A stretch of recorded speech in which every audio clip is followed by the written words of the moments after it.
Welcome back to J-Max Garage. We got the AX24. We're going to add some brass to it. So front and rear diff covers, brass knuckles, and brass steering links. I'm going to try to keep this thing from flipping over so easy, so let's get into it.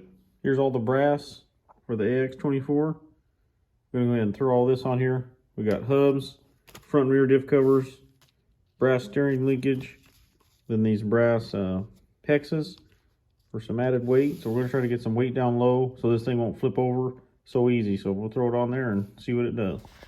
So installing the parts was real simple. Everything went on real easy, no issues. Be careful on the little screws. Pop the bearings out of the existing stuff, put them in the new stuff. I made sure the diffs had grease in them. They had a little bit, I added a little bit more. Other than that, it was a simple little install. We got it done and ran it. So I just sped through this, nothing really. I didn't have any issues, no hiccups, so I didn't see a reason to get too in depth. But if anybody has any questions, feel free to ask. It was pretty simple.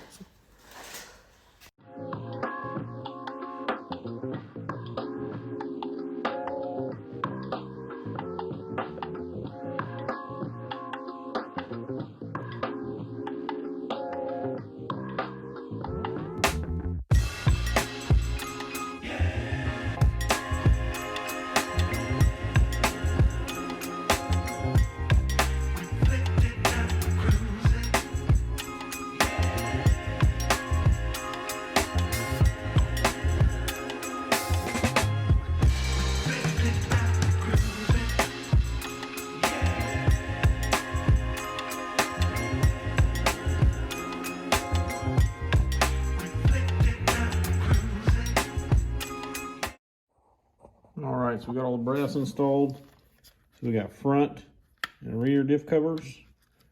We have the brass steering link. We also have the brass knuckles. You can tell, man, it adds quite a bit of weight to the front, so should do pretty good. We're gonna go outside and test it out right now. The only thing that I haven't addressed yet is everything is so soft that when you give it the gas, it just tries to kind of, I don't say bind up, but kind of just come over on itself, and that's also part of the tipping over. But we'll see what the brass does, go from there. I did order some tires, which I actually like these tires, but I did order some other tires that are even a tad bigger than this, with some wheels that have some weight, that have some brass in them, so that'll help us too. I tried to use the brass hexes, and I've tried to use these on my other CCXR24s too, and they're 4 CCXR24s, but no matter what I do, they bind up. So you put it on there and you can tighten the nut, and even if you don't tighten the nut too much, it just binds up. So I don't know, they're from Hot Racing. These ones are. Everything else is from CCXRC, which fit fine.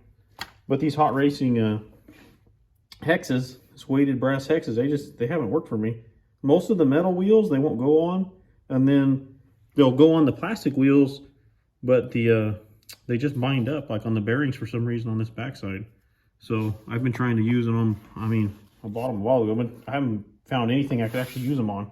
Because if you get the nuts tight enough to hold the wheel on, they just won't spin. So they're spin so hard it just binds up. But anyway, we got the brass on there, got some weight. Hopefully that helps us out. Let's go out back and test this thing out and see what it does. You know, we had to hit the carpet ramp. So 47 degrees is what this test is right here. No brass, completely stock.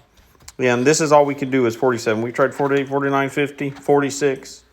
We tried it all, but 47 is what we got stock on this setup. Then we're also going to try it with the brass, which right here, this is with the brass installed. We ended up getting 51 degrees.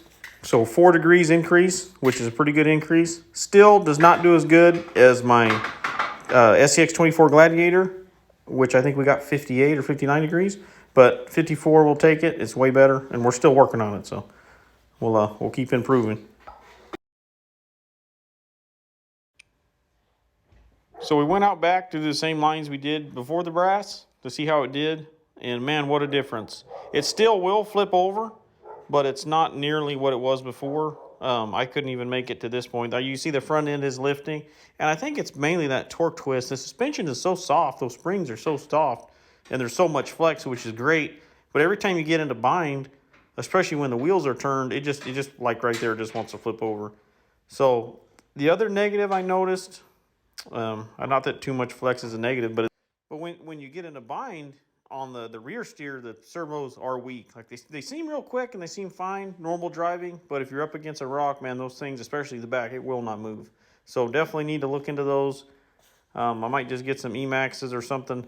Don't spend too much money, but get something a little better to put on there, because I think those servos aren't really the best. When you get in a bind, man, they don't want to move. But we did end up making it over, which is a world of difference, because I could not make it over this. I tried probably 50 times without the brass, and it would not make it. I did want to show you the Gladiator running over it, just as a reference.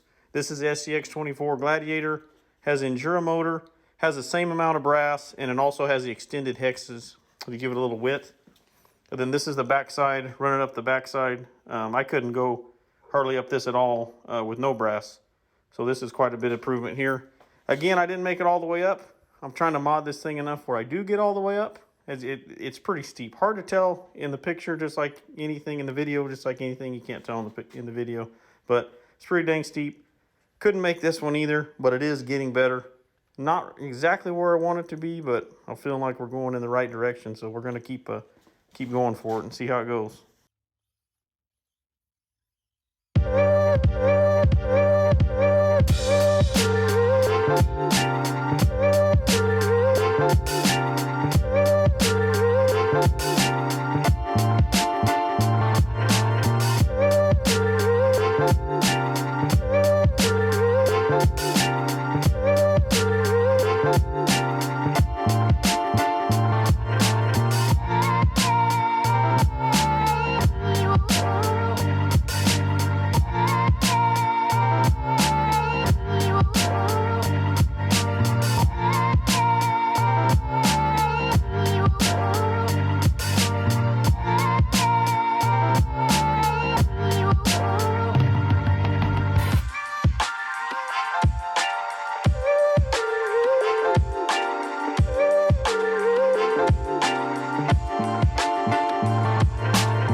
Well, verdict's in on the brass. That's a win. Still has some issues that we need to work on. It's still flipping over backwards, kind of binds itself up with the rear steer. I think it does need some addressing in the shock area. So in the next video, we're going to mess with that, try to play with some stuff, see what we could do without spending any money of messing with those shocks and helping that out. And then on the topic of spending money, I do have the Furatech brushless SCX24 brushless kit that I'm going to put in it on another video. So I'm probably going to try to mess with the shocks, get that dialed in a little bit more, then we'll get the brushless in there. Hopefully it fits. It's a setup for the SCX24, but make it fit in this guy and see how that runs. So appreciate you guys watching. Catch you on the next one. Subscribe for more. Thanks.